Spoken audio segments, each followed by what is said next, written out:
भाई कम साहब, भाई बाबा साहब, भाई परवेज साहब, भाई अब्दुल कादिर साहब, जीशान साहब, इन सब लोगों की बहुत बहुत मेहनत है और बहुत बहुत कम टाइम में लोगों ने बहुत मेहनत की है। और सामने बैठी अवाम और मेरे बड़े, आप सबको अस्सलाम वालेकुम रहमतुल्लाहि व बरकातुहू।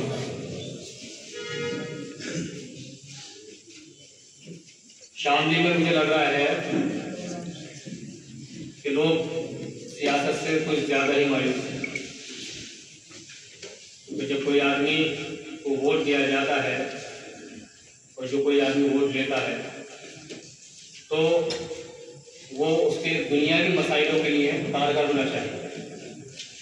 लेकिन ये तो शामली की परेशानी नहीं, ये तो पूरे उत्तर प्रदेश की परेशानी होगी, पूरे हिंदुस्तान की परेशानी है कि मुसलमानों के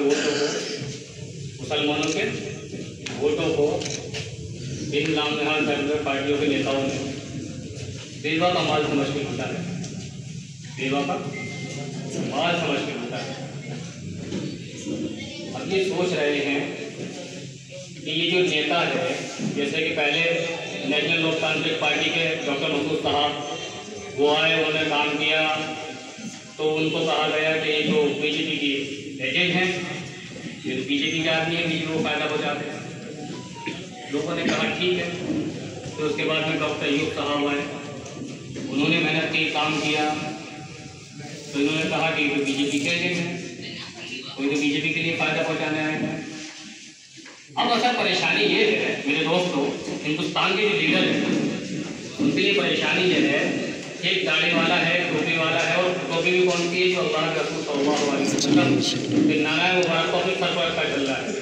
और ये क्या लेता है, ये कह रहा है पप्पू यादव जो बिहार के अंदर एक बहुत बिहार में चुनाव है और चुनाव के टाइम पे हर जगह ये चाहता है कि ये मेरी पार्टी में जुड़ जाए, मुझे अपनी पार्टी में जोड़ लें जिससे मुझे सियासी फायदा मिल जाए। लेकिन अभी दिल्ली के अंदर एक मीटिंग थी और बैरिस्टर साहब के बराबर में पप्पू यादव बैठे हुए थे और पप्पू यादव साहब ने कहा कि उधर अतीक अहमद को निपटा दिया, फिर मुख्तार अंसारी को निपटा दिया, लेकिन वैसा आपको कुछ क्यों नहीं होगा। अरे सोचिए आप मेरे भाई, मैं जहाँ ले जाना चाह रहा हूँ आप लोग वहाँ पहुँचिए, आपको कुछ क्यों नहीं होता। तो बैरिस्टर साहब ने कहा कि आपको मेरा वक्त नहीं आया, तो हमारा तो यकीन यही है कि अल्लाह ने लोहे मखसूस में हमारा वक्त लिखा है। बैरिस्टर साहब ने कहा कि अभी मेरा वक्त नहीं आया है। कमीनों ने कोशिश तो की थी, 6 फुट की दूरी से 3 दिन गोलियाँ चलाई थी, लेकिन मेरा वक्त नहीं आया था, मैं नहीं जा पाया।